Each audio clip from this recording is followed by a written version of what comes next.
Lundi 13 décembre 2021, mesdames et messieurs, bonsoir et bienvenue dans cette nouvelle édition de votre journal version française. Merci de nous choisir pour vous informer. Ce jour marque également le début de la deuxième semaine du procès de l'affaire Apollo 21. Paul Rafanoir a déjà admis la tentative d'assassinat.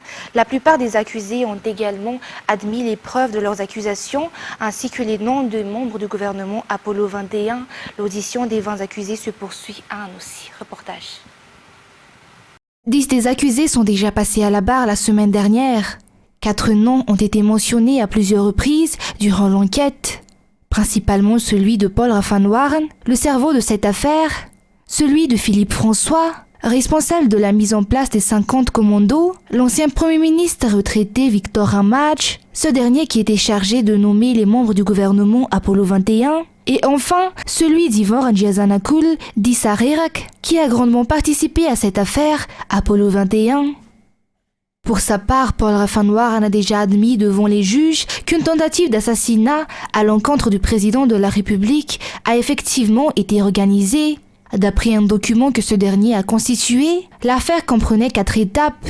La première, l'opération Houston, qui consistait à l'achat des armes, des matériels informatiques, mais surtout à la préparation à la prise de pouvoir. La deuxième qui consistait à l'élimination physique de 5 personnalités publiques, dont le président de la République, André Rajoelina, l'ancien secrétaire d'État en charge de la gendarmerie, le général Ravalman Richard, et le ministre Adjon Narvelu. La troisième étape, la neutralisation des institutions, et la dernière qui consistait à mettre en place le nouveau pouvoir exécutif. À l'instar de Paul Rafanoir, plusieurs accusés ont également admis leurs accusations devant la cour, dont la compagne de Philippe, Brigitte, qui a même avoué au juge avoir déjà entendu l'opération concernant le commando durant l'échange entre Philippe François et Paul Rafanoir. Les 10 accusés restants vont être auditionnés pour cette semaine. Le verdict est également envisagé tomber au cours de cette semaine. La mise en place des centres de réhabilitation nutritionnelle et médicale ou CRNM en faveur des populations touchées par le Kéré dans les districts de Tsioumbé et Bélou a également été lancée samedi dernier. Telles les infrastructures à Ambossar Sud, dont la mise en place est en cours. Ces 2 centres à Tsioumbé et Bélou sont dotés d'un centre de santé, d'un réfectoire et d'une banque alimentaire, d'après les explications du Premier ministre, Aniana Martina. L'installation de ces centres de réhabilitation nutritionnelle et médicale, ou CRNM, fait partie des solutions durables adoptées par l'État dans le cadre de la lutte contre la malnutrition dans cette partie sud du pays. Après la validation des sites d'implantation des CRNM des districts de Tsioumbé et Bélou par l'autorité gouvernementale, les travaux de construction y ont tout de suite débuté. Après que le Premier ministre ait effectué la pose de la première pierre samedi, les centres de réhabilitation nutritionnelle et médicale constitueront un soutien alimentaire pour les personnes victimes de malnutrition aiguë. Ils seront dotés non seulement de centres de santé, mais de banques alimentaires également.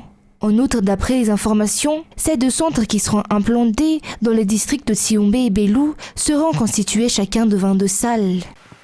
8 femmes de nationalité malagasy ont encore été mises en prison en Arabie Saoudite. D'après les informations recueillies sur place, la non-possession de papiers légaux est la raison pour laquelle ces femmes ont été incarcérées. Leurs pères, qui sont encore bloqués en territoire arabe actuellement, lancent un appel pour que le vol permettra de les rapatrier soit autorisé. Reportage de Aniana Martina. Les femmes malagasy bloquées en territoire arabe actuellement demandent à l'État malagasy d'autoriser le vol Ethiopian Airlines afin qu'elles puissent être rapatriées. En effet, ces dernières réitèrent l'appel qu'elles ont lancé la semaine dernière en ce qui concerne ce qu'elles endurent là-bas actuellement. En outre, d'après les informations recueillies sur place, 8 femmes de nationalité malagasy ont encore été mises en prison en Arabie Saoudite, faute de papiers. Elles ont déjà effectué des démarches auprès de l'ambassade de Madagascar à Riyad en Arabie Saoudite, mais sans obtenir de réponse jusqu'ici. Rappelons que plus de 180 femmes malagasy sont actuellement bloquées au Koweït, et ce à cause de la non-possession de papiers légaux, et plus de 100 sont emprisonnées en Arabie Saoudite. Le développement urbain et la coordination des collectivités territoriales décentralisées se basent sur la mise en œuvre d'un schéma d'aménagement du territoire ou SRAT. Le ministère de l'Aménagement du territoire et des services fonciers avance vers la mise en place de ce schéma d'aménagement du territoire à travers la mobilisation des collectivités territoriales décentralisées. Ainsi, la région Nalamangue est la première à élaborer ce SRAT. Élaboration dont le lancement officiel a fait l'objet d'un atelier aujourd'hui. La signature de partenariat a été effectuée aujourd'hui entre le ministère de l'Aménagement du territoire et des services fonciers et la région Nalamangue pour concrétiser le début de la collaboration entre les deux entités dans ce domaine. L'élaboration de ce SRAT durera 8 mois et sa mise en œuvre s'étendra sur 20 ans. Rappelons que ce SRAT fait partie des outils de planification territoriale qui permet de concevoir et de mettre en œuvre une vision d'ensemble de la planification territoriale. La route nationale numéro 8 en très mauvais état actuellement va être réhabilitée selon le gouverneur de la région Atsimotsnanan. La réhabilitation de 42 km doit être achevée avant les pluies. Par ailleurs, le niveau d'eau de Minanar à Vangainjan commence à monter actuellement, ce qui a pour conséquence la fermeture d'un pont qui relie 4 communes. Les travaux de réparation de ce pont sont achevés à 60% actuellement. Un reportage de Mervoul Atsferan. Étant donné l'état déplorable de la route, même les 4x4 mettent 6 heures pour faire les 42 km de la RN8 reliant Vangainjan à la commune de Ranoumen. Par ailleurs, la circulation est coupée à la tombée des pluies. Ainsi, pour y remédier et aider les usagers, la région a pris en main la réhabilitation des points les plus endommagés. Les travaux seront achevés avant les pluies, c'est-à-dire avant la fin du mois de décembre. 23 km sont déjà réhabilités actuellement. En ce qui concerne l'embouchure de Minanar à Vangainjan, le niveau d'eau y est élevé pendant la saison des pluies, rendant le pont en bois de Sanjaour du Fouktang à Passendav impraticable. Afin de pallier les divers problèmes occasionnés par cette situation, le pont est déjà en cours de réparation et 60% des travaux ont déjà été effectués. Le pont sera d'ailleurs rehaussé pour qu'il ne soit plus submergé en cas de montée des eaux. Le gouverneur de la région Atsimotsnanan a pu constater l'avancée des travaux. Il a tenu à souligner que c'est le fonds public qui finance ces réhabilitations, raison pour laquelle il est important d'en faire les suivis afin d'obtenir des infrastructures solides et durables. Être détenteur du titre vert projet initié par le président de la République en vue de faire bénéficier gratuitement d'une propriété foncière avec une petite entreprise d'élevage et d'agriculteurs est une chance inouïe selon les bénéficiaires de ce projet dans la région Vakna-Karaj. Ces derniers promettent de déployer les efforts nécessaires pour réussir ce projet. Djaranji Amar, Mervoul Atsferan et Michel Rakotsan. Le président de la République a procédé samedi dernier à la remise des clés et des titres verts à chacun des 94 bénéficiaires du projet titre vert dans la région Vakna-Karaj. 1 hectare offert à chacun de ces jeunes entrepreneurs pour qu'ils puissent se professionnaliser dans le secteur agricole. La cérémonie officielle s'est tenue à Nusmbuang, commune rurale d'Anjanmanelach, région Vakna-Karaj, samedi dernier. Il s'agit d'une promesse présidentielle aux jeunes Malagasy.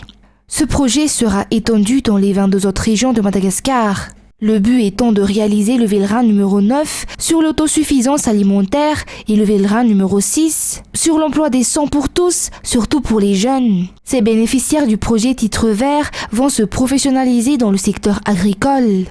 Ils ne bénéficient pas seulement de maisons d'habitation et d'étables pour leur bétail, mais ils seront également dotés de vaches laitières déjà en gestation. Tout cela avec un taux bonifié à travers le programme national FIARIN. Irlalena Olivier, un des bénéficiaires, nous a confié que ce projet est un réel succès. Dans le cadre de ce projet, les jeunes peuvent également envisager d'étendre au fur et à mesure leurs activités. C'est pour cette raison que Maïrnien a encouragé tous les jeunes Malagasy à y adhérer. Le remboursement du crédit n'est en aucun cas un problème d'après les bénéficiaires. D'autant plus que des formations multisectorielles et des suivis évaluations accompagneront la dotation en vaches laitières et de terrain. Le président de la République a martelé samedi dernier, lors de la remise de clés, que le remboursement ne se fera qu'au début de la production. La gendarmerie malagasy a reçu des nouvelles fournitures et divers équipements de la part de la République française par le biais de sa gendarmerie. La cérémonie officielle de remise de ces matériels s'est tenue ce matin au Toubrat Simanjaf en présence de l'ambassadeur de France à Madagascar et des deux généraux, le secrétaire d'État et le commandant de la gendarmerie. Ces matériels contribueront à l'opérationnalité des soldats de la loi, surtout dans leur mission de lutte contre les vols de bovidés, de kidnapping, de cybercriminalité, mais aideront également au renforcement de leurs capacités. Selon le secrétaire d'État chargé de la gendarmerie, cette dotation, qui n'est ni le début ni la fin de la coopération des deux gendarmeries, marque la contribution de la France au concept du Tanamar contre l'insécurité, mais participe aussi activement à la réalisation de Velran numéro 1. Les matériels remis ce jour sont composés d'appareils radio autonomes VHF, d'outillage pour confection de tables et de mobilier de bureau, ainsi que de matériel d'informatique performant et puissant. Écoutons cette interview. Les relations entre la gendarmerie malgache et la gendarmerie française sont très anciennes, comme monsieur le secrétaire d'État l'a rappelé. Et donc ça fait des décennies que les deux gendarmeries travaillent ensemble. Et là, en ce qui concerne les dernières années, les derniers mois, il y a eu effectivement un travail qui porte alors sur des remises de matériel comme aujourd'hui, mais la coopération va bien au-delà de ces remises de matériel. Ce sont aussi des échanges, des formations, des missions. Et là, tout particulièrement aujourd'hui, c'est une étape de plus qui répond aux besoins de la gendarmerie de Madagascar qui nous ont été exprimés et que l'on voit, je dirais, au quotidien, puisque nos gendarmes travaillent ensemble tous les jours. Et donc là, aujourd'hui, c'est plus particulièrement des matériels informatiques, des matériels de transmission, à la fois pour augmenter l'efficacité opérationnelle des unités de gendarmerie. Je pense notamment au matériel de radio qui sont derrière nous et qui sont très importants dans les opérations dans certaines parties du pays. Et puis les matériels qui sont plus destinés à la formation, des matériels qui sont destinés aussi à la lutte contre la cybercriminalité, qui est un nouveau phénomène qui touche le monde entier, tous les pays, donc Madagascar comme la France et comme les autres, et qui nécessite des équipements toujours plus sophistiqués, toujours plus puissants. Donc je suis très heureux avec monsieur le secrétaire d'État, monsieur le commandant de la gendarmerie et tous les responsables de la gendarmerie de Madagascar de participer à cette remise de matériel aujourd'hui. Les fois précédentes, il y avait d'autres types de matériel qui avaient été donnés et bien sûr on va poursuivre cette coopération l'année prochaine et dans les années à venir. Mais à présent, concernant les actualités internationales, le Royaume-Uni a relevé dimanche son niveau d'alerte face au Covid-19 durant 3 à 4 sur recommandation des autorités sanitaires face à la propagation rapide du variant Omicron qui a également poussé le gouvernement à accélérer la campagne de rappel vaccinal. La France 24. Une allocution du Premier ministre à la télévision britannique, un discours solennel de quelques minutes pour alerter sur l'urgence de la situation. There is a tidal wave of Omicron coming, and I'm afraid it is now clear that 2 doses of vaccine are simply not enough to give the level of protection we all need. But the good news is that our scientists are confident that with a 3rd dose, a booster dose, we can all bring our level of protection back up. Le Royaume-Uni va donc accélérer sa campagne de rappel vaccinal. Son objectif ? Proposer une 3e dose à tous les adultes d'ici la fin de l'année, au moins en Angleterre. Pour y parvenir, le gouvernement a annoncé l'ouverture de nouveaux centres de vaccination, avec des horaires étendus. Le pays a par ailleurs relevé son niveau d'alerte de 3 à 4 sur une échelle de 5, signe que la pression sur les services de santé est de plus en plus grande. Il faut dire que les cas d'Omicron augmentent de façon exponentielle. Les autorités en ont enregistré près de 1900 samedi et plus de 3130 ce dimanche. La semaine dernière déjà, le gouvernement avait annoncé le retour du télétravail et la généralisation d'un pass sanitaire pour accéder à certains lieux de rassemblement, une première à l'échelle nationale. Aux États-Unis, en marge de la recherche désespérée de survivants, l'aide a commencé à s'organiser dimanche après la dévastation causée par des tornades qui ont fait au moins 94 morts dans plusieurs États. France 24. Au lendemain de la catastrophe, c'est toute une chaîne de solidarité qui s'organise. Dans cette petite ville du Kentucky, située à une quarantaine de kilomètres du passage des tornades, ces bénévoles chargent des camions avec des biens de première nécessité. Des gens ont voulu faire tout ce qu'ils pouvaient pour aider leurs amis et leurs familles. Tout le monde dans notre communauté ressent la même chose. C'est une petite ville. Et donc, quand ils ont su que leurs voisins en bas de la rue étaient dans le besoin, les gens ont commencé à rassembler tout ce qu'ils pensaient être nécessaire. Sur place, tout manque. Alors les habitants ont réuni des vêtements, des produits hygiéniques et des boîtes de conserve. La plupart seront acheminés au plus près des sinistrés, mais certains, guidés par les bénévoles, ont fait le chemin jusqu'au refuge pour trouver aussi quelqu'un à qui parler, quelques heures seulement après le traumatisme.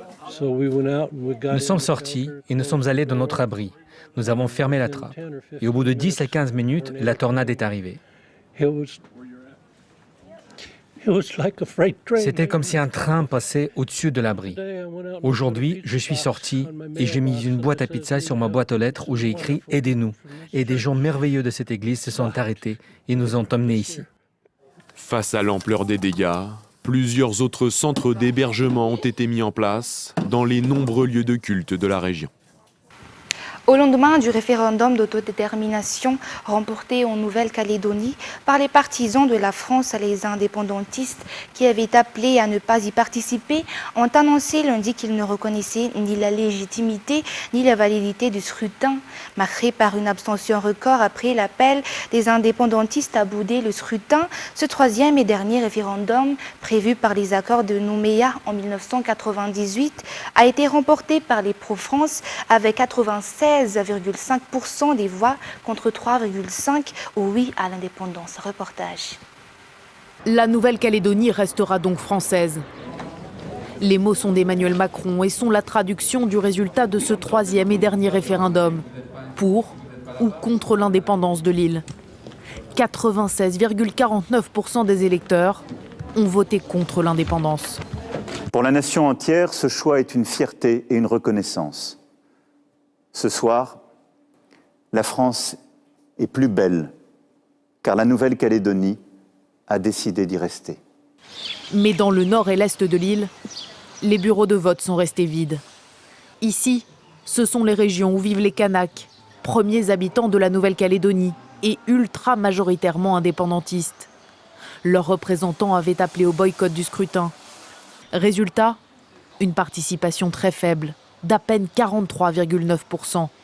Nous ne reconnaissons pas le résultat de ce référendum parce que nous considérons que ce référendum est un référendum bidon. Une mascarade. Les deux groupes sont renvoyés dos à dos. Indépendantistes et non indépendantistes. Lors des deux précédents référendums, les néo-calédoniens avaient voté à environ 56 puis 53% contre l'indépendance. Cette fois-ci, seuls les partisans du rattachement à la France se sont mobilisés. On a gagné, ça fait 20 ans qu'on attend de sortir de cet accord. Les Calédoniens ont décidé par 3 fois de rester français. L'accord de Nouméa de 1998 sur l'accession de la Nouvelle-Calédonie à l'indépendance prend juridiquement fin avec ce dernier référendum. L'île a officiellement 18 mois jusqu'en juin 2023 pour réfléchir à un nouveau statut au sein de la France. C'est également avec ce reportage que nous terminons l'édition d'aujourd'hui. Merci de votre fidélité. Tout de suite après cette édition, vous avez rendez-vous avec la série Revenge. Quant à moi, je vous donne rendez-vous pour demain pour des nouvelles actualités.